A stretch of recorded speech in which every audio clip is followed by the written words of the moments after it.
Good morning students, welcome back to the live class. पिछले class में बच्चों हम लोगों ने वेक्टर डॉट प्रोडक्ट के क्वेश्चंस करे थे, डॉट प्रोडक्ट को समझा था। डॉट प्रोडक्ट से क्या कॉन्सेप्ट और निकलते हैं, ए वेक्टर बी के अलॉन्ग, बी वेक्टर ए के अलॉन्ग, ये सारी चीज़ हमने पिछले क्लास में यानी कल कवर करी थी। आज हम लोग जो पढ़ेंगे वेक्टर प्रोडक्ट पढ़ेंगे यानी क्रॉस प्रोडक्ट पढ़ेंगे। उससे पहले कुछ क्वेश्चंस कर लें। डॉट प्रोडक्ट के एक दो और क्वेश्चंस हैं जो थोड़ा एक अच्छा आइडिया दे देते हैं डॉट प्रोडक्ट के क्वेश्चंस का। हालांकि डॉट प्रोडक्ट बहुत ज़्यादा इंपॉर्टेंट नहीं है, लेकिन फिर भी क्वेश्चंस तो बनते ही हैं, दोनों से बनते हैं, डॉट से और क्रॉस से, दोनों से।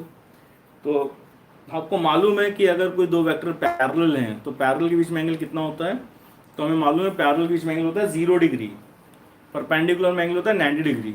और आई डॉट आई क्या होता है 1, जे डॉट जे 1, के डॉट के 1, आई डॉट जे 0। ये सब रिफ्लेक्स में आपके रहना चाहिए, क्योंकि ये सारी बातों का अपोजिट हो जाता है किसमें, क्रॉस प्रोडक्ट में। तो कभी कभी बच्चे जल्दबाजी में कुछ का कुछ समझ के दाएं बाएं कर देते हैं तो गड़बड़ हो जाती है। इसलिए डॉट के तुरंत बाद क्रॉस प्रोडक्ट नहीं पढ़ते हैं। आज हम पढ़ेंगे क्योंकि पिछली बार डॉट को कंप्लीट कर चुके हैं। क्वेश्चंस करते हैं, एक दो क्वेश्चन करते हैं, जरा डॉट प्रोडक्ट का थोड़ा और अच्छा आइडिया मिल जाएगा। क्वेश्चन कह रहा है कि if two vectors A and B of unit magnitude, समझना बात को जरा, of unit magnitude are such that A plus 2B, अब देखो उन वेक्टर से एक वेक्टर बन गया A plus 2B and 5A minus 4B, ये दो वेक्टर हो गए। एक तो हो गया A plus 2B वेक्टर, दूसरा हो गया 5A minus 4B vector are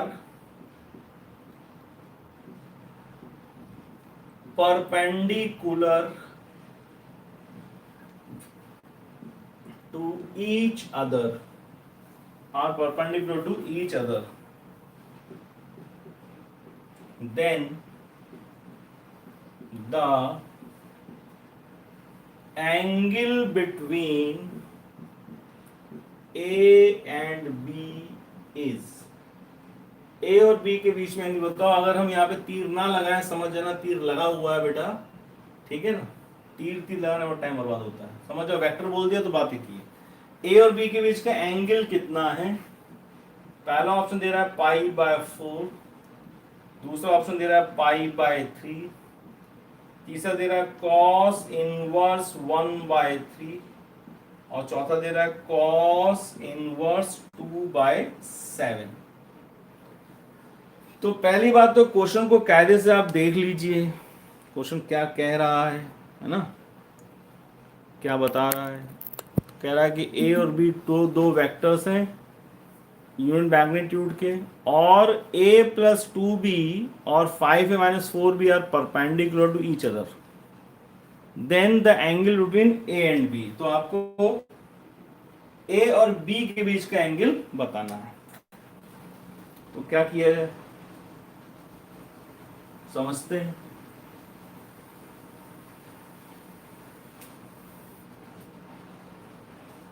question note कर लो, जिससे कि हम बोर्ड पूरा साफ कर दें और फिर हम यहां से कहानी स्टार्ट करें सिंपल तरीके से।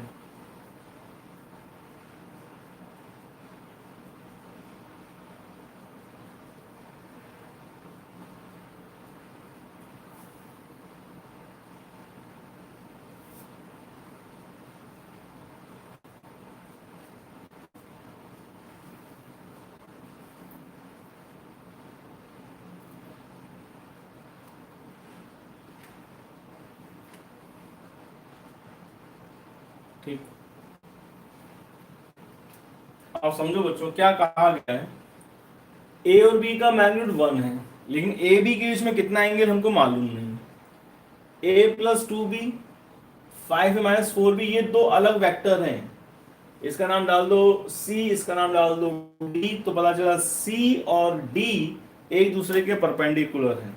ठीक है, c और d एक दूसरे के परपेंडिकुलर है और आपको ए और बी के बीच का एंगल बताना है। तो क्या किया जाए, तो देखो हमें मालूम है अगर दो वेक्टर एक दूसरे के परपेंडिकुलर होते हैं तो उनका डॉट प्रोडक्ट क्या होता है, जीरो। तो अब ध्यान से समझने वाली बात ये है, क्वेश्चन को एकदम स्टार्टिंग से समझते हैं क्या क्या दिया है और क्या क्या हमें करना है, हम क्या कर सकते हैं। a प्लस 2b जो वेक्टर है बच्चों उसको c मान लिया जाए, वेक्टर c बन गया इन दोनों से मिलकर के, ठीक है। और जो 5a माइनस 4b था उसको वेक्टर d मान लिया जाए। अब कहा जा रहा है ये दोनों एक दूसरे के क्या हैं, परपेंडिकुलर हैं। तो इसका मतलब ये हुआ कि c और d का डॉट प्रोडक्ट क्या आना चाहिए बच्चों, जीरो। यानी हम ये कह सकते हैं कि a प्लस 2b का डॉट प्रोडक्ट किसके साथ, 5a माइनस 4b के साथ कितना आएगा, जीरो। एक तो ये कंडीशन दी गई है, a और b की वैल्यू क्या है, 1, ये दिया है क्वेश्चन में। और अब हमारी बात को तुम लॉजिकली बताओ कि a और a कहीं लिखा हो, b और b कहीं लिखा हो इस तरह से, तो दोनों वेक्टर बच्चों पैरेलल है कि परपेंडिकुलर। तो a के बीच में एंगल कितना होता है, a और a के बीच में एंगल कितना होता है, सर a और के बीच में एंगल 0 डिग्री होता है। b और b में कितना होता है सर, सेम टू सेम अगर कोई वेक्टर है उसी के से आप पूछेंगे बार बार। i और i क्या है, पैरेलल है कि परपेंडिकुलर, पैरेलल है। j और j क्या है, कहते सर पैरेलल है। k और k क्या है, सर पैरेलल है। तो कहने का मतलब है कि अगर दो वेक्टर एक जैसे हैं, same a a b b same, तो पैरेलल है कि परपेंडिकुलर तो कहेंगे पैरेलल है। तो बताओ a और b के बीच में एंगल कितना है, कहते सर वही तो निकालना है, वही तो क्वेश्चन ने पूछा, आप पहले से पता वो निकाल कर रहे हैं यहाँ पे। हाँ, तो a और b के बीच का एंगल हमको नहीं मालूम। a क्या है, पैरेलल, b क्या है, पैरेलल। ऐसे कोई और क्या होंगे सेम टू सेम अगर है तो पैरेलल ही होते हैं, ये बात ध्यान रखेंगे, ठीक। आप समझो, ये बातें इसलिए बताएं ताकि हम जो यहाँ लिखेंगे वो आपके दिमाग में पैरेलल में चलना चाहिए हमारे साथ साथ। ऐसा ना हो कि हम कहीं और चले तुम कहीं और चल रहे हो, ठीक। चलो भाई स्टार्ट करते हैं। क्या करने जा रहे हो सर, इन दोनों का डॉट प्रोडक्ट लेंगे। डॉट प्रोडक्ट लेके तो तुमने जीरो क्यों कर दिया सर, क्वेश्चन ने कहा है कि सी और डी एक दूसरे के, यानी ये जो पूरी चीज है और ये जो पूरी चीज है एक दूसरे के परपेंडिकुलर हैं। और हमको बहुत अच्छी तरह मालूम है दो परपेंडिकुलर वेक्टर्स का डॉट प्रोडक्ट क्या होता है, जीरो, क्योंकि ए बी कॉस 90 लग जाता है और कॉस 90 लगने से क्या होगा रिजल्ट, जाहिर सी बात है जीरो ही होगा, ठीक। तो ये जो हमने लिखा है इसका आधार क्यों लिखा है, इसका बेस आपको पता है। और अब जो हम करने जा रहे हैं उसमें पूरा साथ देना कि ये कैसे आ रहा है, ठीक है। हम ये मान के चल रहे हैं कि तुमको अभी हमने बोला वो तुम समझ गए। ए और ए क्या होंगे, पैरेलल। बी और बी क्या होंगे, पैरेलल। ए और बी क्या होंगे, तो ए और बी के बीच का एंगल हमें निकालना है। तो जहां ए बी दिखाई पड़े वहां थीटा लिख देंगे, लेकिन ए और ए दिखेगा थीटा जीरो लिख देंगे। बी और बी लिखे दिखेगा तो उसका थीटा जीरो लिख देंगे, सही है। और करते हैं a इंटू 5a क्या आएगा बच्चों, 5a स्क्वायर कॉस जीरो, क्योंकि a और a के बीच में एंगल कितना होगा, जीरो, अभी बात करी थी। a और माइनस 4b क्या लिखो, माइनस 4ab, इनके बीच का एंगल क्या है सर, मालूम नहीं, वो निकालना है, करेक्ट, यस। b और a क्या लिखोगे, 10ab, बी और ए के बीच में एंगल कितना सर, मालूम नहीं, वे तो निकालना है, क्या लिखोगे, कॉस थीटा। बी और बी क्या को पैरेलल, तो माइनस 4 दूनी 8, 8 बी स्क्वायर कॉस जीरो, क्यों, क्योंकि बी और बी क्या एक दूसरे के पैरेलल, ठीक। थोड़ा कम साफ दिख रहा है और साफ बनाते हैं फिर से। ए और ए क्या है, पैरेलल। बी और बी क्या है, पैरेलल। ए बी क्या है, पता नहीं। ए बी के बीच का एंगल मालूम नहीं, बी ए का एंगल मालूम नहीं। तो क्या किया देखो, a into 5a, 5a square cos zero, a into समझ, एक को 2 से मल्टीप्लाई करना, एक को इससे करना, एक इससे, तो कितना आएगा, माइनस 4ab कॉस थीटा। 5 दूनी 10, a और b एंगल पता नहीं, तो 10ab कॉस थीटा। इन दोनों का माइनस 4 दूनी 8 बी स्क्वायर, बी और B parallel, cos zero equal to क्या लिखा है, जीरो, इक्वल टू क्या लिखा है, कॉस जीरो। अब कॉस जीरो 1, कॉस जीरो 1, यहां क्या लिखा है, 5a² minus 4ab cos theta plus 10ab cos theta minus 8b² equal to 0। ठीक, होपफुली समझ में आ रही बात। इक्वेशन में बड़ी लग रही है लेकिन बेटा बिल्कुल सिंपल है। ए और ए पैरेलल है, ए और बी का एंगल मालूम नहीं, निकालना है। बी और बी पैरेलल है, बी और ए का एंगल निकालना है। एक बार फिर से देख लो पहली वाली लाइन, ए इंटू 5 है 5a², ए और ए पैरेलल cos 0 2, फिर ए इंटू 4b तो माइनस 4ab cos थीटा। अब देखो b को a से किया, 5 दूनी 10, ab लिखो चाहे ba लिखो एक ही बात है, cos थीटा। और फिर 4 दूनी 8, 8b² cos 0। अब ध्यान से देखो कि जो भैया a है उसकी वैल्यू भी 1 है, b की वैल्यू भी 1 है, तो क्या लिखा है 5 माइनस 4 cos थीटा। ये क्या हो रहा है, a की वैल्यू 1 है तो 1 का स्क्वायर 1, 1 इंटू 1 1 प्लस 10, 1 इंटू 1 1 क्या आएगा cos थीटा माइनस 8b² कितना 1 इक्वल टू कितना आ रहा है बच्चों 0। ठीक, वेरी गुड। 5 और 8 जोड़ दोगे, 5 है माइनस 8 है और ये 10 कितना आएगा 6 cos थीटा माइनस 3 बराबर 0। 10 और 4 6 हो गया और 5 और ये माइनस हो गया माइनस 3, तो 6 cos थीटा बराबर कितना आ रहा है बच्चों 3। cos थीटा कितना आ रहा है 3/6 यानी 1/2। cos थीटा 1/2 कब होता है, जब थीटा कितना होता है 60 डिग्री। लेकिन उसमें ऑप्शन में डिग्री नहीं दिया था, क्या करोगे π/180 से मल्टीप्लाई करोगे, कितना आ जाएगा थीटा बराबर 2π/3, अरे सॉरी π/3। कोई ऑप्शन था, हाँ था, तो ये आ गया angle between A and B. ठीक बात। डॉट प्रोडक्ट का एक बहुत बेहतरीन एग्जाम्पल है ये, और इसमें कुछ करना नहीं है, परपेंडिकुलर कंडीशन को जीरो कर देना है और फिर सॉल्व करते गए तरीके से। तरीका क्या है कि अगर दो वेक्टर लिखे जाए कहीं पे a और a, इनको क्या कहोगे, कहीं कहीं से आइडेंटिकल है क्योंकि ये भी a ये भी a है। हाँ ये माइनस है तो कुछ हो तो बात अलग होती है, लेकिन सेम टू सेम एंगल कितना होता है 0। सेम टू सेम क्या होता है, एंगल 0 होता है। ठीक है, तो इसीलिए हमने जब इसको सॉल्व किया तो ये रिजल्ट आ गया। इतना नोट कर लो, एक बार फिर से रिकैप कर देंगे ताकि अच्छे से अच्छे तरीके तुम्हें समझ में आ जाए एकदम। फिर करोगे तुम नेक्स्ट क्वेश्चन, वो तुम्हें अपने आप करना है।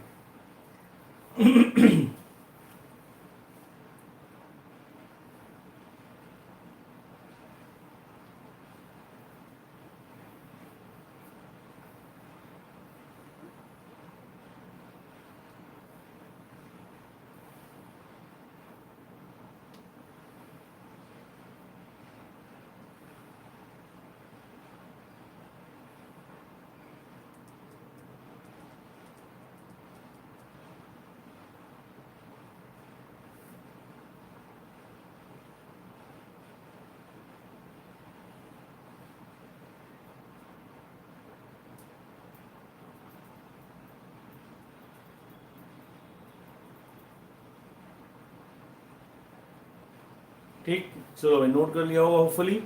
एक बार फिर से देख लो, थोड़ा फास्ट समझो, फास्ट, थोड़ा रिकैप थोड़ा तेज करके समझ लेंगे। और अगला इसलिए बताया बेटा कि अगले क्वेश्चन को आपको टैकल करना अपने आप। तो कहा जा रहा है कि ये और ये एक वेक्टर बना के क्वेश्चन ने दिया a+2b और 5a-4b, उसने खुद बना के तुमको दे दिया कि ये दोनों एक दूसरे के परपेंडिकुलर हैं। इनमें a और b जो है उनके बीच का एंगल क्या है हमको नहीं मालूम, लेकिन ये बोला है कि a और b की वैल्यू 1 1 है, दोनों की वैल्यू 1 1 है। तो हमको जब ये कोई कह देगा कि ये c और d परपेंडिकुलर है तो हम जाहिर सी बात उनका डॉट प्रोडक्ट क्या लिख देंगे, 0 लिख देंगे, हमको पता है अच्छी तरह से। तो जैसे हमने डॉट प्रोडक्ट लिखा तो सारी स्टोरी डॉट प्रोडक्ट को लिखने में ही आ रही, जो रिजल्ट लिखा जा रहा है कैसे लिखा जा रहा है। तो हमने बोला बच्चों a और a क्या होते हैं पैरेलल, b और b क्या होते हैं पैरेलल, a और b के बीच का एंगल नहीं मालूम, निकालना है। तो बस क्या करा तुमने a और 5a को मल्टीप्लाई किया, 5a², अब इनके बीच का थीटा कितना 0, तो 5a² cos 0, फिर a को इससे किया तो -4ab, a और b का एंगल कितना है मालूम नहीं, निकालना है तो थीटा। अब 2b को इससे किया 5 ab cos थीटा, फिर इसको मल्टीप्लाई किया -4 दूनी 8b² cos 0, क्योंकि बी ओ बी पैरेलल है। उसके बाद क्या किया, कुछ नहीं करना है, cos 0 1 cos 0 1 theta theta unknown, और फिर नेक्स्ट स्टेप में सारे ए बी गायब हो गए। गायब कैसे हो गए, क्योंकि भैया ए बी 1 है, ए बी सब 1 है, तो यहाँ सब गायब गायब गायब। क्या बचा, 5 minus 4 cos theta plus 10 cos theta minus 8, 5 minus 8 minus 3, 10 और 4 6, 3 उधर चला गया, सॉल्व किया, हाफ हाफ का मतलब 60 डिग्री, 60 का मतलब पाई/3, ये हमारा आंसर आ गया। ठीक है, चलो नेक्स्ट क्वेश्चन करते हैं, अपने आप ट्राई करना।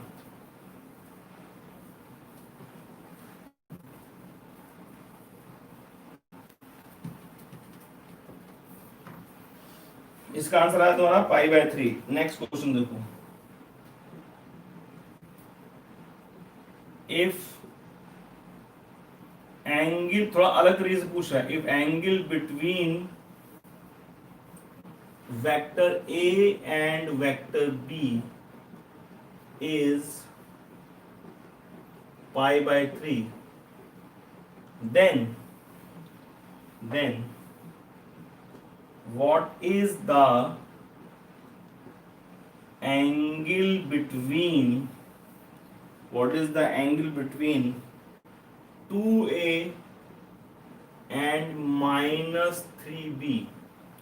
What is the angle between 2 and minus 3b? चार ऑप्शन दिए, पहला ऑप्शन pi/3, दूसरा 2 pi/3, तीसरा pi/6, चौथा cos इनवर्स 2/3। ठीक, ट्राई कर लो, 1 मिनट से ज्यादा टाइम मत लेना बेटा इसमें। हो सकता है 2 मिनट तुम्हें लग रहा हो, लेकिन 1 मिनट का क्वेश्चन है। 2 मिनट लेना चाहो ले लो, तुम्हारी इच्छा है, पर तुम ज्यादा, तुम्हें तेजी पे ज्यादा जोर नहीं देते, जल्दी जल्दी करो, सोच समझ के करो। अभी तुमने एक क्वेश्चन किया थोड़ी देर पहले।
ठीक, चलो भाई देखा जाए।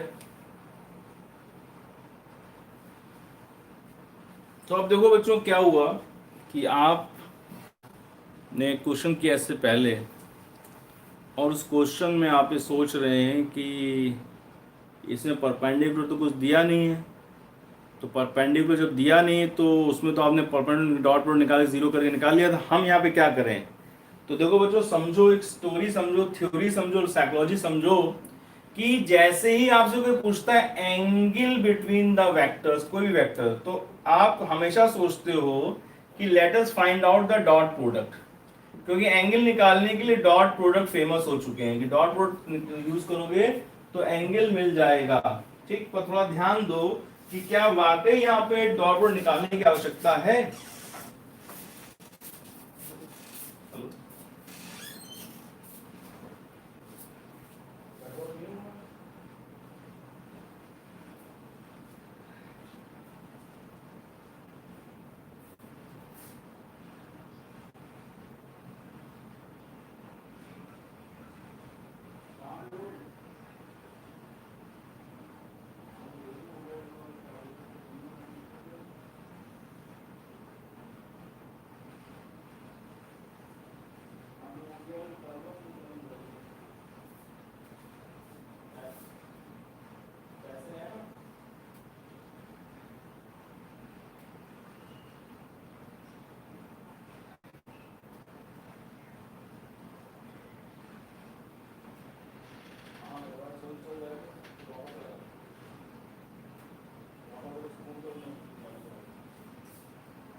ठीक, तो देखो बच्चों, हमें ये लगता है कि डॉट प्रोडक्ट मतलब अगर एंगल निकालना है तो डॉट प्रोडक्ट लगाना ही लगाना है, तो ये कोई जरूरी नहीं है। ध्यान से देखो, क्वेश्चन ने क्या बोला, angle between A and B is पाई/3।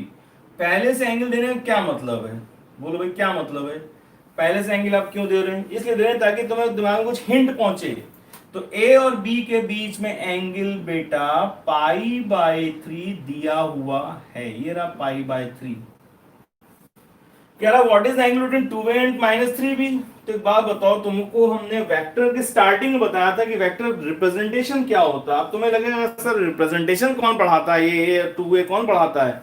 हम पढ़ाते हैं, हम बताते हैं, हमें मालूम है कहाँ फंसोगे जाकर के, और कैसे ये बात कैसे तुम्हें निकाल देगी बाहर तुरंत, कैसे तुमको जो है बड़े क्वेश्चन को सॉल्व करने में कैसे हेल्प करेगी। देखो ये ए हमने बताया था, फिर क्या बताया था हमने, ये 2a होता है, फिर क्या ये सर 3a होता है, ऐसा बताया था ना। हाँ, अब तुमसे कहते हैं ये ए है, बताओ ये क्या है, तो सर ये -a है, क्योंकि जस्ट अब बोल आपने बना दिया। अच्छा ये ए है, ये क्या है, इसका मैग्नीट्यूड हमने डबल कर दिया, मैग्नीट्यूड डबल कर दिया, तो इसको क्या बोलोगे, ए इसको क्या बोलोगे सर, बोलोगे सर ये -2a है, समझ गए। डायरेक्शन अपोजिट वैल्यू डबल, तो -2a हो गया। तो ये जो रिप्रेजेंटेशंस हैं, इन्हें लगता है बच्चों को कि सर ये सब कौन पढ़ाता है, ये अरे ये बहुत इंपॉर्टेंट बातें हैं, ये आपके अंदर वेक्टर की फील देते हैं। वेक्टर को आप खाली ये नहीं रटे हो, आपको वेक्टर आता है सही मायनों में। ठीक, तो देखो वेक्टर आता है तुम्हें, तो कैसे करोगे, find angle between 2a and -3b। तो ये a है ना, हाँ, तो 2a कैसा दिखेगा सर, 2a ऐसा दिखेगा, ये रहा 2a। डायरेक्शन सेम रखोगे, हाँ सर सेम रखेंगे, a तो 2a डबल हो जाएगा और डायरेक्शन सेम रहेगा। उसने कौन सा माइनस बोला है, हाँ सही तो बोला है, तो ये a, तो ये कौन है, 2a। अब बोलो बेटा -3b यानी ये b है, हाँ, तो माइनस क्या होगा, इसका उल्टा होगा सर, इसका उल्टा। ये कौन है सर, ये b है, तो पहले इसका उल्टा करो, ये रहा। अब उल्टा करके, ये तो b था ना, उल्टा करके मैग्नीट्यूड मैग्नीट्यूड 3 गुना बढ़ा दो, यानी 3 गुना बढ़ाओ, लो लो, ये कौन है, ये -3b है। ठीक, अब इधर देखो, ध्यान से देखना, a और b के बीच में एंगल कितना था, पाई/3 था। जब ये b इधर था तो a और b के बीच में एंगल पाई/3 था। अब ये क्या माइनस, ये क्या 2a और ये क्या -3b। तो लॉजिक तुम्हारा साफ साफ तुम्हें बताएगा कि देखो भैया समझो बात को, कि ये जो एंगल है ये भी कितना है, ये एंगल भी पाई/3 है। लेकिन फिर समझो, लेकिन क्या 2 और -3b के बीच का एंगल पाई/3 ले लोगे, याद करो क्या बताया था, ये 3b की टेल है और ये 2a की टिप है। क्या टेल से टिप के बीच का angle angle between the vectors कहलाता है, क्या, तो नहीं sir, angle between the vectors नहीं कहलाता। तो क्या करोगे, तो इस a को यहां प्रोजेक्टेड मानोगे, ये रहा 2a को आगे प्रोजेक्टेड मानोगे, काहे के लिए मानोगे, जिससे कि क्या हो जाए, a की टेल -2a की टेल -3b की टेल से टेल जुड़ गई, तो बताओ ये एंगल कितना बचा, ये एंगल, तो कहोगे कि टोटल पाई था, टोटल पाई, तो ये कितना बचा, पाई मतलब 180, पाई माइनस पाई/3 कितना बचेगा, 2π/3। बात समझ में आई, कुछ नहीं समझ में आई ना। तो जिन लोगों को ये वाली बात नहीं याद है कि टेल टू टेल और टिप टू टिप का क्या कॉन्सेप्ट था, तो हमने क्या बोला, छोटी छोटी बातों से मिलकर कॉन्सेप्ट बन रहा है। फिर से देखो, फिर से समझो,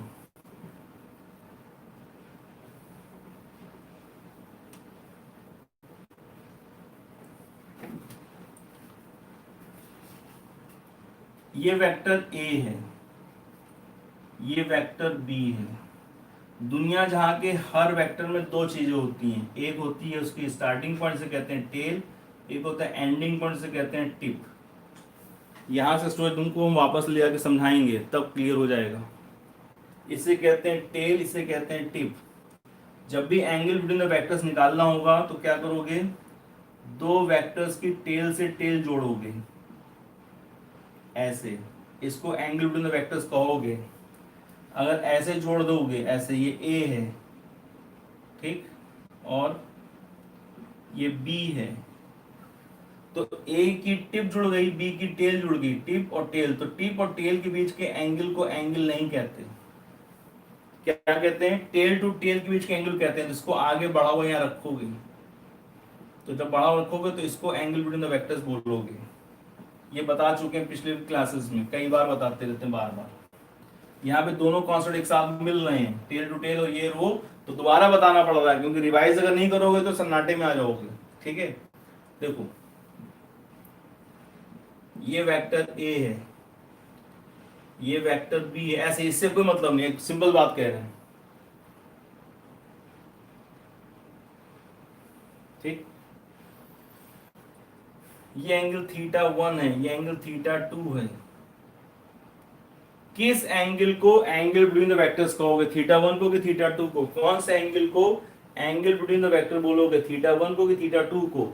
तो कह दोगे सर हो क्या रहा है, देखिए हो क्या रहा है कि ये जो यहां से यहां तक एंगल है थीटा 2, और यहां से यहां तक जो एंगल है थीटा 1, इसमें से अगर हम इसको यहां लिख के देखें तो ये थीटा 1 हो जाएगा, हम कहेंगे हाँ हो जाएगा। तो आप देखिए ध्यान से, ए की यहाँ पे क्या टिप है, ए की क्या यहाँ पे टिप है, और बी की यहाँ पे क्या है, टेल है। ए की टिप है, बी की टेल है, तो टिप टू टेल के एंगल को एंगल बिटवीन द वेक्टर्स बोलोगे? नहीं बोलेंगे। तो सर अगर हम ए को आगे बढ़ा कर रख दें ऐसे, क्योंकि वेक्टर को उसके पैरेलल खिसकाने से कोई फर्क नहीं पड़ता, तो क्या दिखेगा कि ए की यहाँ पे अब टेल आ गई, बी की भी क्या है, टेल, तो टेल से टेल जोड़ोगे एंगल मिलेगा? हाँ सर मिलेगा। यही हो रहा था हमारे इस वाले क्वेश्चन में, जिसमें हमें थोड़ा सेंस किया कि हो सकता है कुछ लोगों को ये ना कॉन्सेप्ट याद हो कि टेल टू टेल एंगल निकलता है कि टिप टू टिप, और हम ध्यान से कहते हैं आंसर 2π/3 होगा, तो उनके समझ में ना आए मान लो, इसलिए हमने इसको दोबारा वापस गियर लगाया, बैक गियर लगा के वापस एक कॉन्सेप्ट डिस्कस किया। अब हम वापस फिर उसी कॉन्सेप्ट पे जा रहे हैं। बच्चों किसके बीच में एंगल पूछ रहा है, 2a और -3b, तो क्या a का 2a लिखना तुम्हें आता है? तुमको हाँ सर आता है, ये लिखा हुआ है। मैग्नीट्यूड को डबल करके खींच देंगे उसी दिशा में, तो a का बन गया 2a। क्या b का -3b लिखना आता है? हाँ सर आता है। b का उल्टा करेंगे, पहले b का उल्टा करेंगे और 3 गुना खींच देंगे, तो 3 गुना खींच के चला गया नीचे। कहां तक? हमसे क्या मतलब, हमें क्योंकि मैग्नीट्यूड से मतलब नहीं है, हमें सिर्फ दिखाना है कि ये होता था b, ये हो गया -3b, नीचे खींच दिया। ठीक, अब कह रहा है कि 2 इनके बीच का एंगल कितना है, 2a और 3b के बीच का एंगल कितना है? तो कह दो सर ऐसा है कि 2a को थोड़ा आगे बढ़ा दो, ये लो, ये रहा। ठीक, अब बताओ 2a और 3b की यहाँ टेल से टेल जुड़ रही, हाँ सर जुड़ रही, तो इसी को बोलेंगे एंगल बिटवीन द वेक्टर। हाँ सर बोलेंगे, तो बेटा यही तो बताना है तुमको, यही बताना। हाँ यही बताना है, तो कैसे बताओगे? सर ये एंगल पहले होता था π/3, हाँ दिया हुआ था, इसको हमने सर आगे क्यों बढ़ाया? क्योंकि बेटा ये जो 2a इसकी टेल यहाँ जुड़ गई और b की यहाँ पे टेल जुड़ गई, तो टेल से टेल एंगल आ गया। तो अब क्या तुम थीटा बता सकते हो? हाँ सर बता सकते हैं, परफेक्टली बता सकते हैं। कैसे? टोटल यहां से यहां तक 180 डिग्री, यहां से यहां तक 180 डिग्री पाई। ठीक, ये पूरे 180 डिग्री है पाई, ये π/3 है, तो ये कितना बचा, ये कितना बचा? तो कहोगे पाई में से π/3 घटा दें, कितना बचेगा, कितना बचेगा? 2π/3। कोई ऑप्शन है? हाँ सर ये रहा 2π/3, यानी 2a और -3 बीच के एंगल कितना हो गया, कितना हो गया? 2π/3। तो क्या समझ में आया? यहाँ पे समझ में यह आया कि वेक्टर रिप्रेजेंटेशन भी कभी कभी मायने रखता है, और साथ साथ हमें यह जानकारी भी होनी चाहिए कि एंगल बिटवीन द वेक्टर्स क्या होता है, from their tip to tip या टेल टू टेल। तो तुम कहोगे सर यहाँ पे आपने इसको देखिए, सर यहाँ इसकी टिप जुड़ी हुई है और इसकी टेल जुड़ी, तब भी आपने एंगल ले लिया। तो बेटा देखो कभी कभी कंफ्यूजन हो जाता है इस तरह का, यहाँ इसकी टिप जुड़ी हुई है लेकिन हमने टिप टू टेल ये एंगल नहीं लिया वेक्टर्स का, हमने ए को आगे बढ़ा के यहाँ रखा और ए की टेल बी की टेल जुड़ के π/3 बन रहा है। ठीक है, ये हम पहले ही बता चुके हैं, फिर तुमसे डिस्कस कर लिया हमने इसको। तो this is the answer, how much, 2π/3। तो यहाँ पे क्या आपने कोई डॉट प्रोडक्ट लगाया? नहीं।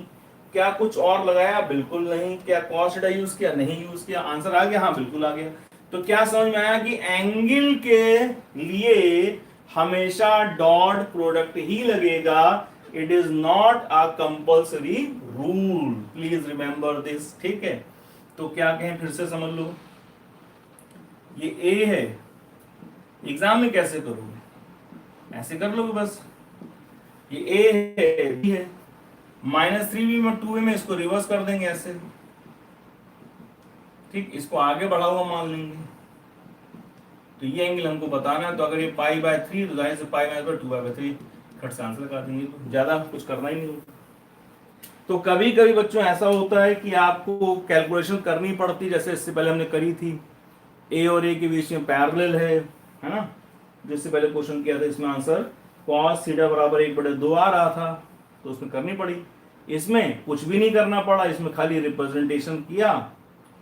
बी का -3 भी लिखना आना चाहिए, ए का 2 भी लिखना आना चाहिए. और एक बहुत छोटी बात कि angle between the vectors is taken from their tail to tail या tip to tip.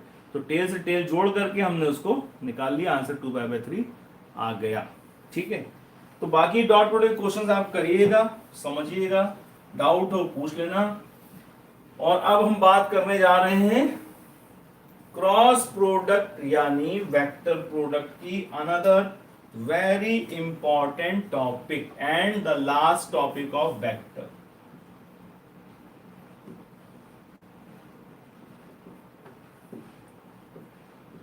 Cross product और वेक्टर प्रोडक्ट. ठीक, समझ लो क्या होता है ये. तो for 2 vectors A and B, their यानी उनका cross product is defined as dash. देखो भाई, जैसे कहा जाए 2 वेक्टर्स हैं A और B और इनके बीच में एंगल है थीटा. ठीक है, तो क्रॉस प्रोडक्ट कैसे लिखा जाएगा पहले तो समझो. तो लिखेंगे A क्रॉस B, जो रिजल्ट आएगा उसको लिख देंगे C. और देखो C के ऊपर वेक्टर साइन लगा हुआ है. क्यों? क्योंकि इनका रिजल्ट, क्रॉस प्रोडक्ट का जो रिजल्ट आता है वो एक वेक्टर होता है, जबकि डॉट प्रोडक्ट रिजल्ट कैसा था, डॉट प्रोडक्ट का रिजल्ट एक स्केलर था. ठीक, तो C बराबर A क्रॉस B बराबर किसको लिखते हैं, ए बी साइन थीटा और लगा देते हैं एन कैप. एन कैप को हम बहुत अच्छी तरह पहचानते हैं बच्चों, क्योंकि एन कैप क्या है, यूनिट वेक्टर है. और ये क्या रिप्रेजेंट करता है, ये रिप्रेजेंट करता है डायरेक्शन. तो जो रिजल्ट आ रहा है वो एक वेक्टर है. तो उसके पास भी 2 चीजें, वैल्यू एंड डायरेक्शन. सी की ये क्या चीज है बच्चों, ये सी की वैल्यू है या मैग्नीट्यूड है या मॉड है या मॉडुलस, जो चाहो कह दो. और ये इसका डायरेक्शन. ठीक, ओके. तो अब इस बात को समझो कि सर ये किस तरह से डायरेक्टेड है ना, और क्यों हमने साइन थीटा ही यूज किया, क्यों साइन थीटा ही यूज कर रहे हैं. तो पहले इसको लिख लो जैसे लिखा है, फिर हम थोड़ा और इलेबोरेट करें तुम्हें. वेरी इंपॉर्टेंट कॉन्सेप्ट है बच्चों ये क्रॉस प्रोडक्ट. इस साल आया भी था क्वेश्चन.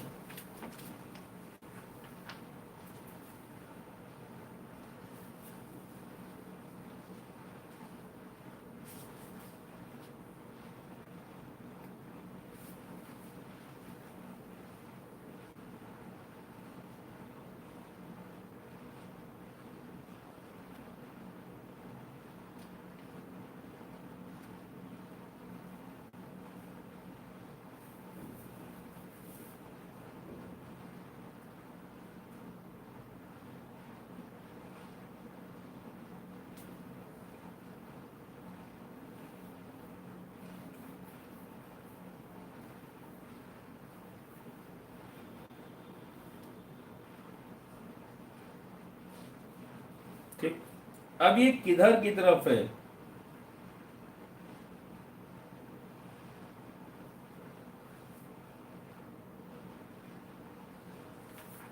ठीक, किधर की तरफ होता है. कैसा, इसको मैं अपने एप्लीकेशन के हिसाब से इसके इस्तेमाल के हिसाब से हमें इसे कैसे देखना है, तो समझो बच्चों। जब कोई वेक्टर ए वेक्टर बी के परपेंडिकुलर है या बी ए के परपेंडिकुलर है, तो यहाँ बच्चों अलोंग वाली बात नहीं, नॉर्मल है दूसरे की परपेंडिकुलर। पहले डॉट प्रोडक्ट में क्या था, डॉट प्रोडक्ट में था ए बी के अलोंग है, यानी कि जब वर्क डन में force is taken along direction displacement तो कौन आता था, कॉस थीटा आ जाता था। लेकिन यहाँ पे क्या है, परपेंडिकुलर की वजह से जो चीज प्रोड्यूस हो रही है उसके वजह से बन रहा है हमारा क्या, क्रॉस प्रोडक्ट। तो देखो कैसे, क्या स्टोरी कहां से कहां चल रही है। हम पहले एग्जाम्पल स्टार्ट करते हैं जो इस साल आया भी है और जो प्रैक्टिकल तुमको बहुत अच्छी तरह पता भी है, ठीक। और हम इस समझ जाएंगे कि हम यहां पर साइन क्यों लेते हैं, ये बहुत आराम समझ जाओगे, क्योंकि बच्चों चैप्टर बहुत इंपॉर्टेंट है, इसलिए उसको दौड़ के ना खत्म किया जाए, आराम से पढ़ते हुए खत्म करें, ठीक। कोर्स की चिंता ना करना, 30 मार्च हमने बोल दिया है, 30 मार्च को आपका कोर्स खत्म हो जाएगा, उसके बाद जितना चाहो उतना रिवाइज करते रहो, ठीक है। टेंशन ना लेना, फालतू का कोई टेंशन मत लेना, पढ़ने में ध्यान देना बस। क्या ये रिंच है और ये क्या है, स्क्रू है। अब लॉजिकल बात ये है कि भैया हम इसको स्क्रू को घुमाना चाहते हैं, तो कसना चाहते हैं मान लो, है ना, तो इसको हम क्लॉकवाइज घुमाएंगे तो कसेगा।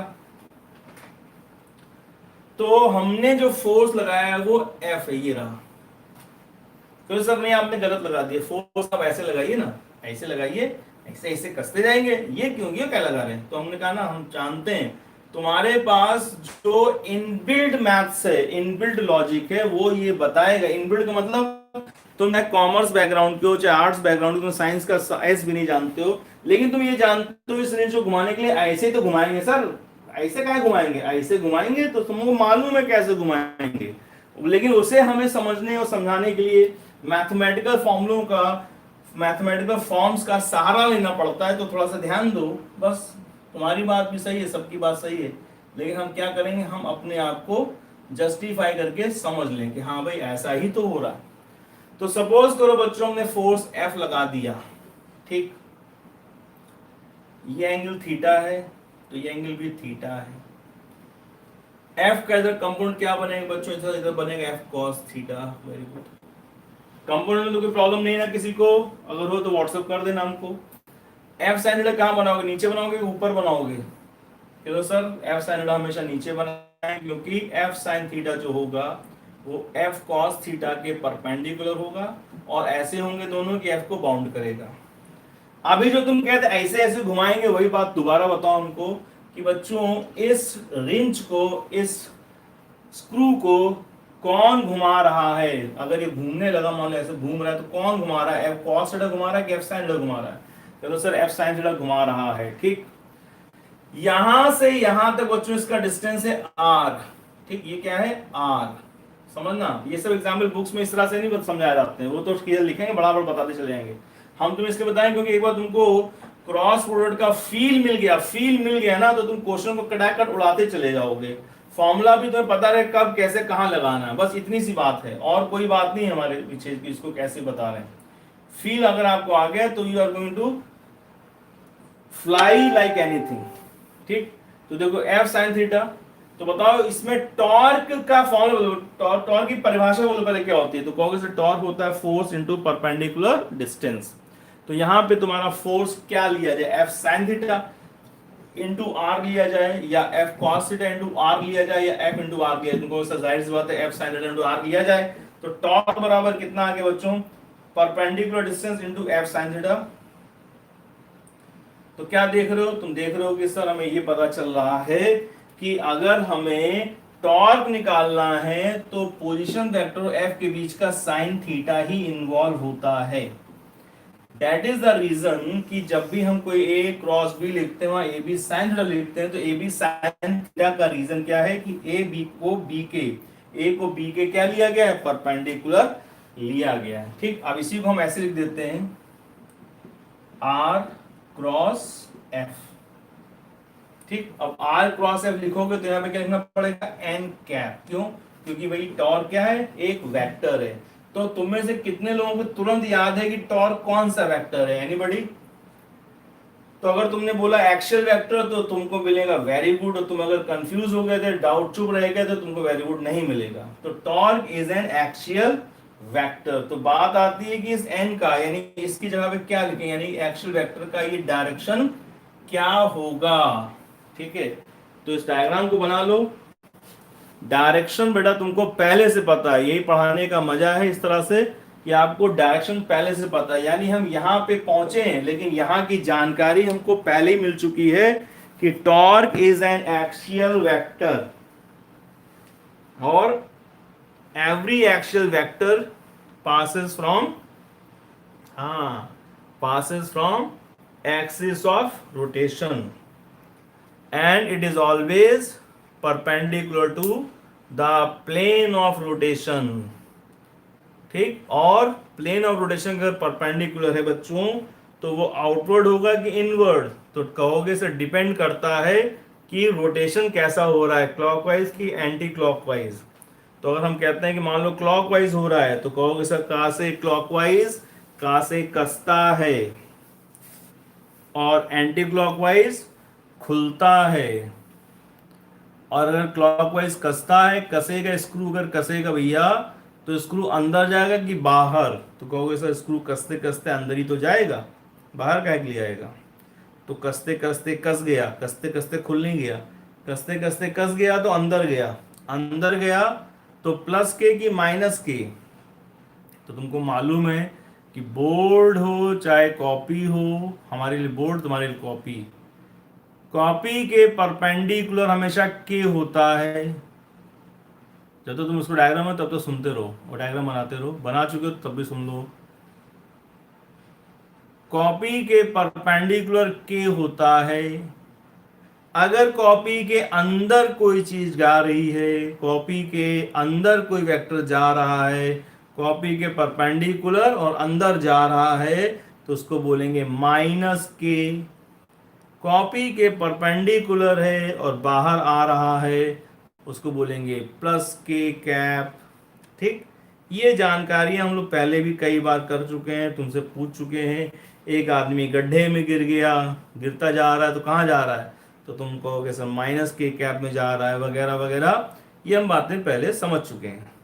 तो अब बच्चों जो इसकी सबसे इंपॉर्टेंट चीज होती है, जिसको समझाने में लोग छींकने लगते हैं, है ना, बड़ी मेहनत करते हैं, हमें यहाँ पे तुम्हें कुछ समझाना ही नहीं है।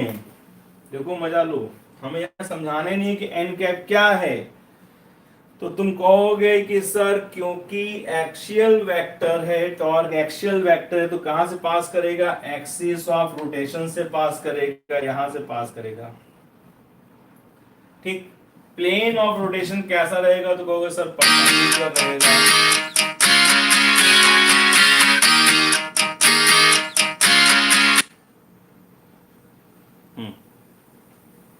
कैसा रहेगा?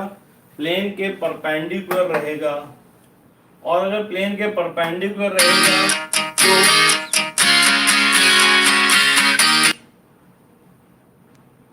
अरे बेवकूफ आदमी ने फोन काट दे, दोबारा कॉल कर रहा है, व्हाट्सएप पे कॉल कर रहा है। तो प्लेन के परपेंडिकुलर रहेगा तो कैसा रहेगा? आउटवर्ड रहेगा कि इनवर्ड रहेगा? तो क्लॉकवाइज है, क्लॉकवाइज कसेगा, कसेगा तो अंदर, अंदर रहेगा तो क्या कहोगे? माइनस के कि प्लस के? तो कहोगे माइनस के क्या। ठीक, तो यहां पे हमारा इस डायग्राम के लिए हमारा एन कैप क्या हो गया बच्चों? माइनस के कैप हो गया। ठीक, डायग्राम तुम बना ही चुके हो, एक्सियल वेक्टर के बारे में जान ही चुके हो। तो टॉर्क बच्चों कहां पर है? कहते हो सर टॉर्क यहां पर है, ये रहा। ठीक, ओके। अब बताओ लॉजिक।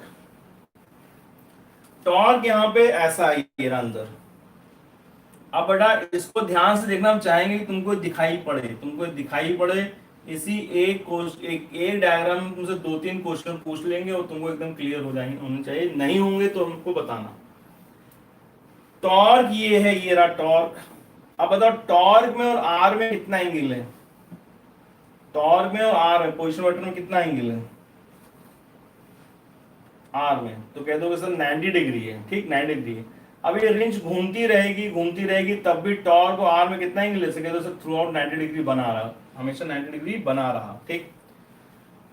पहला तो ये समझना था टॉर्क यहाँ पे क्यों है, क्योंकि एक्सल वेक्टर है, एक्सल वेक्टर हमेशा एक्सिस पास करते हैं, प्लेन के परपेंडिकुलर होते हैं। आउटवर्ड इनवर्ड डिपेंड करता है डायरेक्शन रोटेशन कैसा है, तो क्योंकि ये क्लॉकवाइज घूम रहा है तो ये इनवर्ड है। यहाँ तक की बात क्लियर हो गई। अब ये टॉर्क आर के साथ कितना एंगल बना रहा है सर, 90 डिग्री बना रहा है, ओके डन, ये भी क्लियर हो गया। अब इधर देखो, फोर्स यहां पे भैया, फोर्स यहां पर ये रहा, फोर्स और टॉर्क के बीच में कितना एंगल है, फोर्स और टॉर्क के बीच में कितना एंगल है, 90 डिग्री, वेरी गुड। और अगर ये ऐसे घुमाते घुमाते घुमाते यहां तो भी क्या रहेगा 90, यानी कि throughout the rotation torque is perpendicular to both R and F, torque is always perpendicular to both R and F, torque R and F के क्या रहता है, थ्रू आउट परपेंडिकुलर रहता है। तो हमने यहां दो तीन बातें समझ ली कि क्रॉस प्रोडक्ट में साइन क्यों आया, और हमने प्रैक्टिकली तुमको दिखा दिया कि टॉर्क आर एफ के बीच में कितना एंगल है, 90 डिग्री। अब ये सवाल मान लो ये आया, तो इसमें क्या होगा, बच्चों का अंदर कॉन्फिडेंस नहीं रहता है, ठीक, तुम्हारे अंदर भरपूर रहेगा। चाहो तुम्हारी बात आजमाने के लिए किसी से बात पूछ लेना, या क्वेश्चन पूछ लेना, तो चौंकेगा जरूर, अगर हमसे नहीं पढ़ा कहेगा जरूर क्या। Example, if a force produces some torque on a body, then the torque always, then the torque, पहला option always non-coplanar with the force, always coplanar with the force, may be planar or non-coplanar with the force, ठीक। चौथा option दिख रहा है, हाँ दिख रहा है। चौथा, always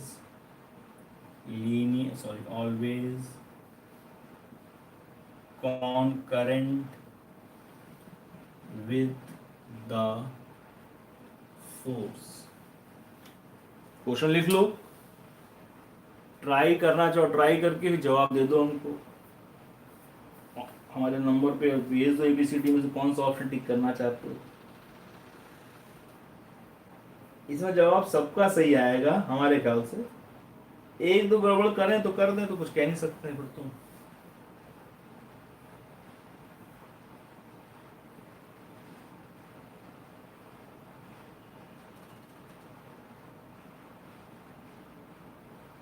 ठीक, चलो भाई देखा जाए, समझा जाए कहानी क्या कह रही है। अगर तुमने टिक कर दिया है पहला वाला ऑप्शन तो बिल्कुल सही जवाब है, बाकी इसमें कोई चिंतन करने की जरूरत नहीं है। अभी अभी तुमने देखा कि ये रिंच थी, रिंच में फोर्स ये लगा रहे थे और टॉर्क यहाँ से पास कर रहा था, ये था आर, टॉर्क यहाँ से पास कर रहा था, तो तुम्हें क्या दिख रहा है, तुम्हें दिख रहा है कि ये टॉर्क यहाँ पर है, फोर्स यहाँ पर है, तो इनके बीच में एंगल क्या दिख रहा है तुमको, 90। और देखो टॉर्क का प्लेन ये है, टॉर्क यहाँ ना, टॉर्क का प्लेन ये हो गई है ये, और इसका प्लेन ये हो गया, तो इसका मतलब ये हुआ कि इसका और इसका प्लेन कभी सेम नहीं होगा, ठीक। देखो एक आदमी पेड़ के नीचे लेटा हुआ, पेड़ के नीचे लेटा हुआ है, तो पेड़ का प्लेन ये हो गया और आदमी का प्लेन हो गया ग्राउंड। तो आदमी अगर लेटे लेटे करवट बदलता रहे, ऐसे पेड़ के चारों घूमता रहे, नाचता रहे, तो क्या इनका प्लेन सेम हो जाएगा, नहीं। और एंगल कितना रहेगा, 90 डिग्री रहेगा हमेशा। ऑफ ए एंड बी है, एक मिनट रुको, पहले इसको लिख दें कायदे से, ताकि तुम्हारा दिमाग एकदम प्रिंट हो जाना चाहिए। छोटी छोटी बातें हैं, आगे कहाँ काम आएंगी, आगे काम आएंगी डाइपोल में, इलेक्ट्रोस्टैटिक्स में। बार में खैर बार में हो सकता है हटा दिया जाए, लेकिन जब इलेक्ट्रोस्टैटिक पढ़ोगे वहां ये वाली बातें काम आएंगी, तो क्या कहोगे? सो ये रहा ए, ये रहा बी, ये रहा थीटा। सी बराबर क्या लिखा तुमने? सर हमने लिखा ए क्रॉस बी। सी बराबर क्या लिखा? हमने लिखा ए क्रॉस बी। तो हमको समझने के लिए, जब कोई ए क्रॉस बी कहे तो डायरेक्शन कैसे निकलता है? तो ए क्रॉस बी का मतलब, इसको दिमाग में रखो, ए टू बी, यानी ए से बी की तरफ को घूमता हुआ इमेजिन कर लो ऐसे। ए से बी, ए टू बी घूमता हुआ इमेजिन कर लो, ऐसे घुमाओगे। जब तुम ऐसे घुमाओगे तो क्लॉकवाइज है कि एंटी क्लॉकवाइज? कह दो सर एंटी क्लॉकवाइज है। फॉर्मूला लिख दें पूरा, A B sine theta N cap. Cap क्या आएगा? प्लस के कि माइनस के? प्लस के कैप। ठीक, एक बात। दूसरी बात, सी अब खुल के, जो वेक्टर सी खुल के बाहर आ रहा है, ऐसे आ रहा है, ऐसे। ये सी, ये था सी बाहर आ रहा है, ये सी बाहर आ रहा है। तो सी जो बाहर आ रहा है तो ठीक है, लेकिन सी जो ए के साथ, तो बी के साथ कितने एंगल बना रहा था? मैं दिख रहा है 90 डिग्री बना रहा है। सी जो है ए और बी दोनों में क्या है? परपेंडिकुलर। तो बोलेंगे C is always perpendicular to both A and B. ठीक, ओके। तो C बराबर हमने लिखा A cross B, A B sine theta, क्या है? प्लस के। क्या हम निकालो बी क्रॉस का मतलब बी से ए की तरफ घुमा दो। बी से ए घुमाओगे तो क्लॉकवाइज क्लॉकवाइज कसेगा, खुलेगा, कसेगा। तो ये हो गया सी डैश। तो अब क्या लिखोगे? A B sine theta minus K cap. तो यहां से हमें कैरेक्टरिस्टिक मिल गई, बहुत आसान सी कैरेक्टरिस्टिक मिल गई भैया, कि इसका मतलब ये हो गया कि ए क्रॉस बी एक दूसरे के अपोजिट होते हैं, एक दूसरे के अपोजिट होते हैं। वैल्यू तो इक्वल होती है। वैल्यू क्या है? A B sine theta, A B sine theta, लेकिन दिशा क्या होगी बच्चों? देखो, इसकी दिशा बाहर प्लस के क्या, इसकी दिशा अंदर, यानी values are equal but the direction are opposite. लेकिन तो सब लोग एक समान थे, कैसे? But A dot B equal to क्या होता है? बी डॉट ए, यानी कि डॉट प्रोडक्ट के केस में चाहे ए डॉट बी लिखो चाहे बी डॉट ए लिखो, उसको इक्वली माना जाएगा, सेम वैल्यू, क्योंकि वो स्केलर होता है। जबकि क्रॉस प्रोडक्ट में अगर आपने ए क्रॉस बी लिखा तो ए क्रॉस बी और बी क्रॉस एक दूसरे के अपोजिट ही होते हैं। इतना नोट कर लो। और फिर एक चीज और बताते हैं इसी में,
ठीक। आप देखो,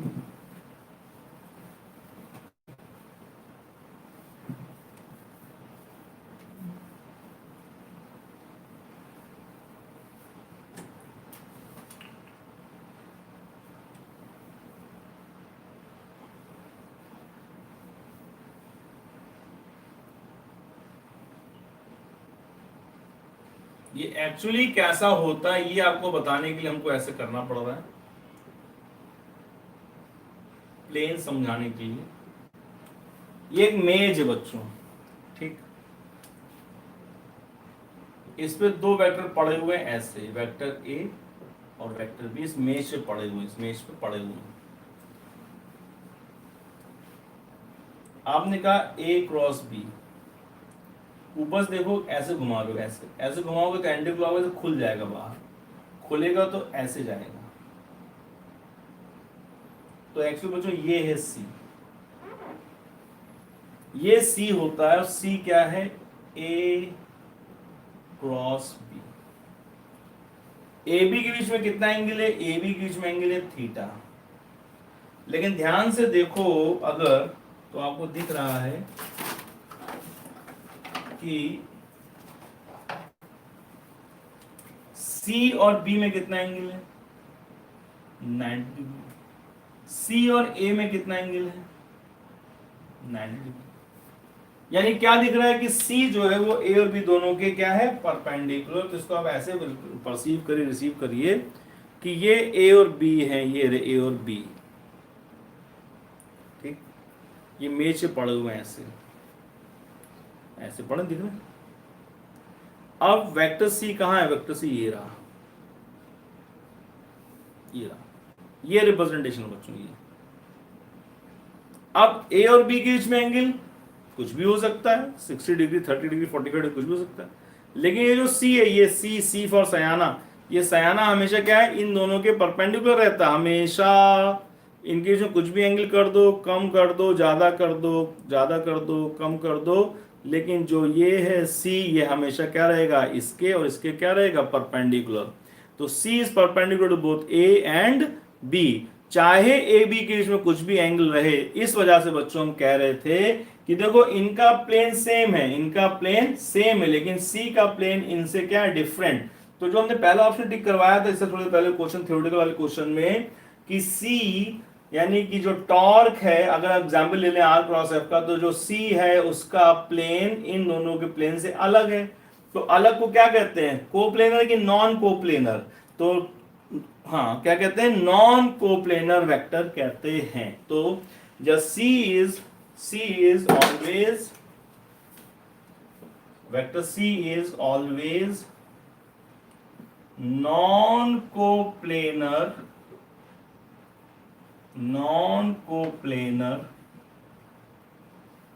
with respect to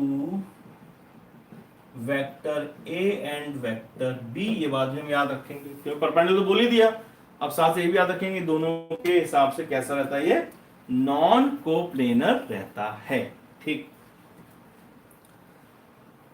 ये C A क्रॉस B था, तो B क्रॉस A कहां जाएगा, B क्रॉस A नीचे चला जाएगा। तो यहां लिखना, जो लिख दो C डैश बराबर क्या है, B क्रॉस A। तो C लिख सकते हैं, वैल्यू तो सेम है, C डैश में और C डैश में क्या लिखोगे, माइनस B क्रॉस A। तो एक अगर हम A क्रॉस B का खुलेगा ऊपर, कसेगा तो अंदर, तो ये कंडीशन है। ये इसको लिखा हमने क्या, प्लस K कैप की तरफ भाग रहा है, ये माइनस K कैप की तरफ जा रहा है। ये सिचुएशन हमने समझ ली है बहुत अच्छी तरह से। तो हमें नहीं लगता कि अब आपको C यानी A और B का जो रिजल्ट है उसकी पोजीशन, उसका एंगल AB के हिसाब से, वेक्टर A और B के हिसाब से कैसा है, किधर है, इनवर्ड क्या है, आउटवर्ड क्या है, ये आपको अच्छी तरह समझ में आ गया होगा। इसमें हमारे ख्याल से आपको कोई डाउट नहीं होना चाहिए, और है तो कोई आफत नहीं है, पूछ लेना, बता देंगे, ठीक। चलो अब आता है कॉन्सेप्ट, कैलकुलेशन को बेस करके चलना है। तो अब आता है cross product of unit vectors, ठीक। Another important topic, cross product of unit vectors, very important, ठीक। समझो, पहले की तरह फिर से हम यहां पर 3 एक्सिस बना दे रहे हैं, 2-2 बार, ठीक है। ये हो गया आई कैप, जे कैप, बाहर की तरफ के कैप, बाहर की तरफ के कैप, वगैरह वगैरह। तो पहले बच्चों बोलो, हम क्या लिखने जा रहे हैं, हम लिखने जा रहे हैं ए क्रॉस बी बराबर ए बी साइन थीटा होता है, हाँ होता है। तो आई क्रॉस आई लिखने जा रहे हैं, आई क्रॉस आई क्या लिखोगे, value of I, value of another I, और आई आई दूसरे क्या है, पैरेलल, पैरेलल थीटा कितना 0 डिग्री। तो जो आउटकम आया कितना आया 0। ठीक, तो इसको कभी कभी बच्चों ऐसे लिखा होगा नल वेक्टर, तो बुरा ना मानना, नल मतलब 0, बता चुके पहले भी, नल वेक्टर लिखा हो तो समझ जाना कि वो 0 को इज्जत के साथ कह रहा है, अरे भाई साहब आप तो नल वेक्टर हैं, अरे क्या बात है क्या बात है। तो 0 को 0 ना बोल के क्या कहते हैं, नल वेक्टर। आप देखना इतने बहुत बड़े नल वेक्टर बनेंगे, यानी कि 0 को कितने अदब के साथ कहा जा रहा है, कितने इज्जत बाइज्जत कहा जा रहा है कि भाई साहब आप बहुत ही बढ़िया वाले नल वेक्टर हैं। नल मतलब 0 है बे, तो नल वेक्टर लिखा हो समझ जाना। जे क्रॉस जे क्या आएगा, तो जाहिर सी बात है 0 ही आएगा, क्योंकि थीटा 0 रहेगा, साइन 0 0। के क्रॉस के वो भी 0 ही आएगा। ठीक, अब बात आती है थोड़ी सी अलग कि भाई अगर आई क्रॉस जे लिया जाए, आई क्रॉस जे, तो आई क्रॉस जे को कैसे लिखते हो, value of I, value of J into sine क्या 90। क्यों, क्योंकि आई और जे तो हमेशा ही 90 डिग्री पे होते हैं, एक्स एक्सिस वाई एक्सिस कैसे होते हैं, परपेंडिकुलर। तो साइन 90 हो गया 1। लेकिन हमें मालूम है कि जो रिजल्ट आएगा that is also unit vector, तो इसको आगे सॉल्व करें। तो आई क्रॉस जे लिखने के बाद आपको यहां मिला 1 इंटू 1 इंटू 1, तो क्या बच गया, केवल एन कैप। अब बारी है कि एन कैप कौन है भाई, एन कैप कौन है। तो अभी थोड़ी देर पहले तुमको ने बताया कि अगर तुम्हें कहीं ए क्रॉस बी लिखा दिखाई पड़े तो मनी मन के बोलोगे ए से बी की तरफ, फ्रॉम ए टू बी। तो कहीं तुमको आई और एंटी क्लॉकवाइज, अरे वैसे देख लो, आई क्रॉस जे दिख रहा है, तो क्या करोगे, आई क्रॉस जे, आई से जे की तरफ, तो अपने आप ही एंटी क्लॉकवाइज चले जाओगे। ठीक, तो आई क्रॉस जे ऐसे गए, तुम घुमाया घुमाएंगे तो कैसे घूमेगा, clockwise anti clock, anti clock खुलेगा कसेगा, खुलेगा खुलेगा तो बाहर की प्लस, बाहर प्लस प्लस कौन, प्लस के कैप। तो यानी यहां पे हमारा एन कैप क्या आएगा बच्चों, प्लस के कैप। ठीक, तो हर बार जब भी तुम कोई डिफरेंट यूनिट वेक्टर्स लोगे, आई जे के आई के जो भी लोगे, उसमें हर बार तुमको एक दूसरा डायरेक्शन वाला दूसरा यूनिट वेक्टर मिलेगा, क्योंकि वैल्यू इनकी सॉल्व हो क्या हो जाएगी, 1 इंटू 1 इंटू 1 बचेगा क्या, एन कैप। तो अल्टीमेटली यहाँ जो बचेगा वो एन कैप का रिजल्ट बचेगा। एन कैप क्या है, तो इसके लिए हम क्या करते हैं बच्चों, हम बार बार आई से जे से के इसको नहीं घुमाते हैं, हम सिंपली एक सर्किल बना लेते हैं ऐसे, और वहां पे एंटी क्लॉकवाइज एरो बना के लिख देते हैं, आई कैप, जे कैप और के कैप। ठीक, उसके बाद हमारी डायरेक्शन अपने आप सही आते जाते हैं। तो पहले आप इसको लिख लीजिए, उसके बाद हम आई जे के वगैरह सब निकाल देंगे।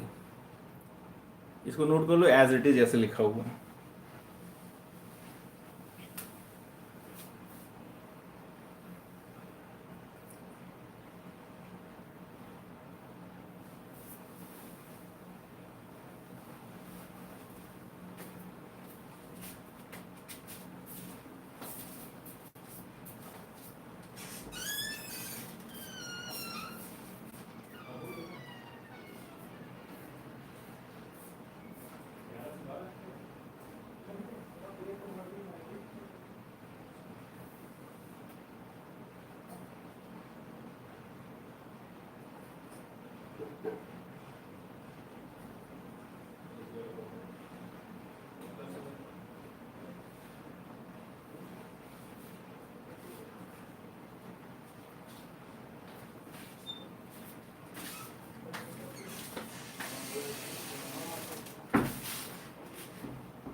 ठीक बच्चों, अब देखो इसको हम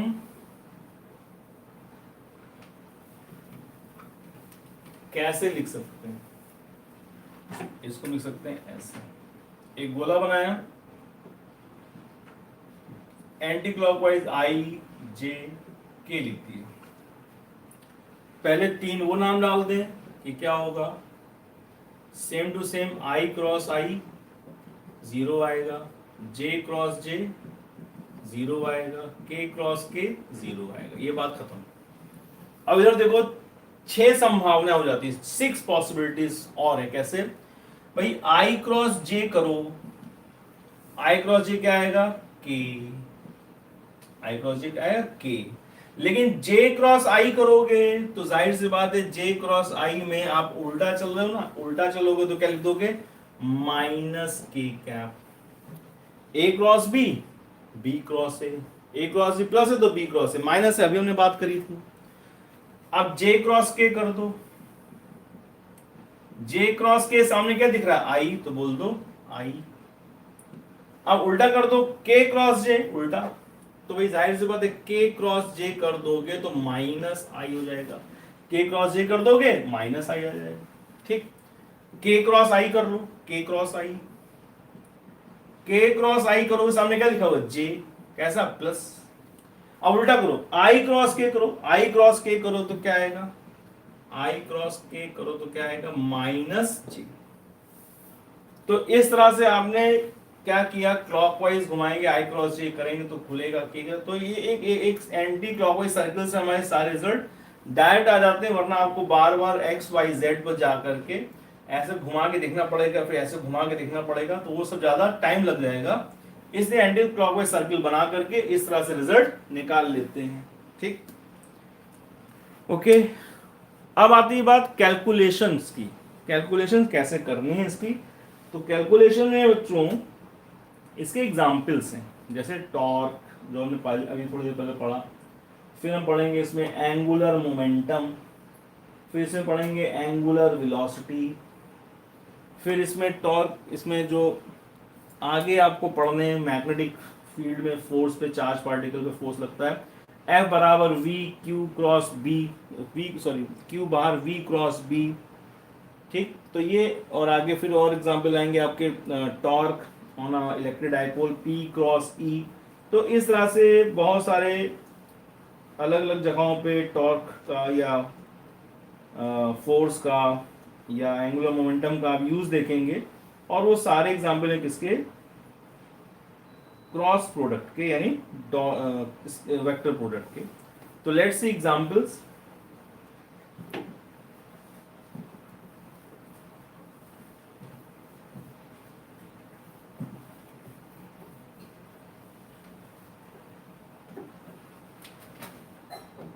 एग्जाम्पल ऑफ क्रॉस प्रोडक्ट। ठीक, पहला है टॉर्क,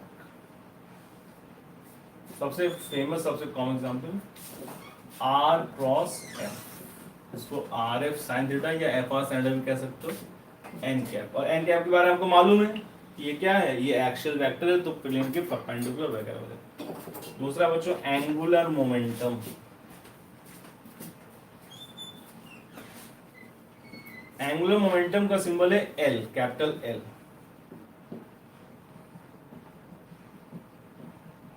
ठीक, कहीं कहीं इसको जे लिख देते हैं, लेकिन जे गलत है, जे लिखा जाता है इम्पल्स के लिए। ठीक है, तो एंगुलर मोमेंटम भी हो जाएगा आपका R cross P, and that is R P sine theta, फिर से क्या, एन कैप।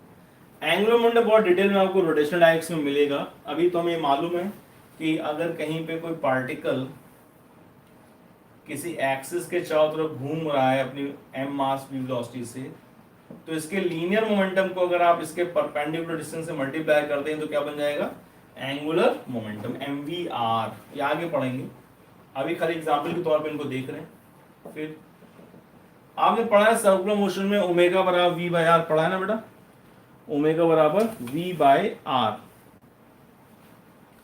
तो ओमेगा बराबर v बाय r की जैसे लिख सकते हैं v बराबर ओमेगा क्रॉस r। यानी ओमेगा और आर का अगर आप क्रॉस प्रोडक्ट ले लेंगे बच्चों तो आपको क्या मिल जाएगी, टेंजेंशियल वेलोसिटी। ठीक, ये सर्कुलर मोशन में तुमको हम कंपाउंड बना के दिखा देंगे, ठीक, और थोड़ा सा और डिटेल बताएंगे। फिलहाल v टेंजेंशियल वेलोसिटी बराबर एंगुलर वेलोसिटी और r का क्रॉस प्रोडक्ट करोगे तो आपको क्या मिल जाएगी, v। और जाहिर सी बात है, जो टेंजेंशियल वेलोसिटी होती है, थोड़ा सा आइडिया हमने बताया भी था, टेंजेंशियल वेलोसिटी जो होती है वो एंगुलर वेलोसिटी हमेशा कितने पर होती है, परपेंडिकुलर पे होती है। ठीक है, ये रहा r। तो ओमेगा क्रॉस आर करोगे बेटा v मिल जाएगा, ओमेगा और r का क्रॉस करोगे क्या मिल जाएगा, v मिल जाएगा। तो ये चीज अभी हम आगे और बताएंगे इनके रेस्पेक्टिव चैप्टर्स में, अभी आप एग्जाम्पल के तौर पे याद रखें। ठीक है, फोर्स क्या एग्जाम्पल अगर लिखना चाहें, फोर्स का नंबर 4 फोर्स एग्जाम्पल लिख सकते हैं कि फोर्स जब आप पढ़ते हैं इलेक्ट्रोस्टैटिक में, सॉरी मैग्नेटिज्म में, कि जो चार्ज पार्टिकल मैग्नेटिक फील्ड में एंटर करता है तो उस पर फोर्स कितना लगता है, तो लिखते थे Q V B sine theta, याद है। Q V B sine theta को अगर आप वेक्टर फॉर्म में लिखेंगे तो बच्चों ऐसा हो जाएगा Q bracket V cross B, या आप लिखना चाहे लिख सकते हैं Q V B sine theta. ये तो फोर्स का एग्जाम्पल आ गया, किसमें, वेक्टर प्रोडक्ट में फोर्स कहीं इन्वॉल्व होता है, हाँ होता है, क्यू बराबर एफ बराबर Q V B sine theta. ठीक है, बाकी और भी लेकिन वो सब टॉर्क ही है, जैसे टॉर्क नंबर 5 में torque on electric dipole P cross E, लेकिन एक्चुअली क्या है, टॉर्क ही तो है ये रहा पी साइन थीटा, ऐसे magnetic field P M P sine theta, तो वो कोई बहुत ज्यादा इंपॉर्टेंट। लेकिन देखिए torque, angular momentum, tangential velocity, force, ये 4 एग्जांपल आप दिमाग में रखेंगे, काहे के लिए, क्रॉस प्रोडक्ट के लिए, इनकी कैलकुलेशन के लिए। ठीक है, तो इसको नोट कर लेंगे आप। अब आता है इनका application, how to calculate, calculate कैसे करना है, क्रॉस प्रोडक्ट लेने में क्यों ज्यादा टाइम लगता है, तो हम उस टाइम को कैसे कट शॉर्ट कर सकते हैं। तो बच्चों कल वाला क्लास आज यहीं तक रख रहे हैं, क्योंकि अभी शुरू करेंगे तो बात आधी रह जाएगी, पूरी बात नहीं हो पाएगी। कल वाला क्लास बच्चों इसलिए इंपॉर्टेंट है क्योंकि कल हम वेक्टर को खत्म कर देंगे, वेक्टर हमारा फिनिश हो जाएगा, और हम क्रॉस के तो क्वेश्चन करेंगे ही करेंगे, क्रॉस प्रोडक्ट के, डॉट प्रोडक्ट के साथ कोरिलेट करके कैसे क्वेश्चन पूछे गए हैं या क्या बन सकते हैं। तो कल का क्लास, फ्राइडे का क्लास बहुत इंपॉर्टेंट है। और कल बच्चों आपका नीट का रिजल्ट भी आ रहा है, ऐसा सुनने में आया है 16 तारीख को। तो all the best for everyone जिन्होंने मेहनत से पेपर दिया है, जिनके एक्सपेक्टेड मार्क्स हैं कि भाई हमारा हो जाएगा, तो ईश्वर उनको सफलता प्रदान करे। सभी बच्चों को बहुत दिल से शुभकामनाएं। रिजल्ट पे बच्चे नर्वस रहते हैं, उनको लगता है, जिसने मेहनत करी होती है वही नर्वस रहता है, जिसने मेहनत ही नहीं करी वो कद्दू नर्वस नहीं रहता, बैठा था आराम से, पता होता कहाँ होना है बस। हाँ नर्वस इसलिए होता है कि पापा ने नई चप्पलें अभी नई खरीदी, जल्दी खरीदी हैं, अब बगल में बैठे हैं, है ना, तो वो नर्वसनेस होती है। जिसने मेहनत नहीं करी वो काहे नर्वस होगा, उसे पता है उसका नहीं होना है। लेकिन जिसने मेहनत बहुत ज़्यादा करी है, उसका रिजल्ट का 2-4 मार्क्स का ऊपर नीचे उसको मन में चल रहा है, तो वो बहुत नर्वस होता है। तो बच्चों अगर आपका 2-4 नंबर से रुकने जा रहा है या रुक गया है, आपको लग रहा है, तो टेंशन ना लो। 2-4 नंबर से जिसका आज तक रुका है या 10 नंबर से रुका है, उसने अगले साल बहुत लंबी छलांग लगाई है, बहुत अच्छी रैंक लेकर के, बहुत बढ़िया कॉलेज मिला है। तो तुमको कोई टेंशन लेने की ज़रूरत नहीं है, बढ़िया आराम से जो पढ़ रहे हो पढ़ते रहो, क्वेश्चंस करते रहो। सिलेबस अभी लेटेस्ट जो आ जाएगा उसमें उसके अकॉर्डिंग हम लोग कवर करेंगे, और हम लोग का सिलेबस बहुत जल्दी ख़त्म हो जाएगा। बस डिप्रेशन और नर्वसनेस से दूर रहना है, ठीक, और ऐसे लोगों से दूर रहना है जो आपको डिप्रेस करें, यार ये रैंक आएगी, वो रैंक आएगी, इतना उतना, वो सब शांत रहो। पूरी दुनिया में लोग तैयारी कर रहे हैं, लेकिन हमें तो सिर्फ एक सीट चाहिए ना, उसके लिए मेहनत कर रहे हैं। ठीक है, तो be motivated, be positive, see you tomorrow for the last class of vector. That's all for today. Bye bye.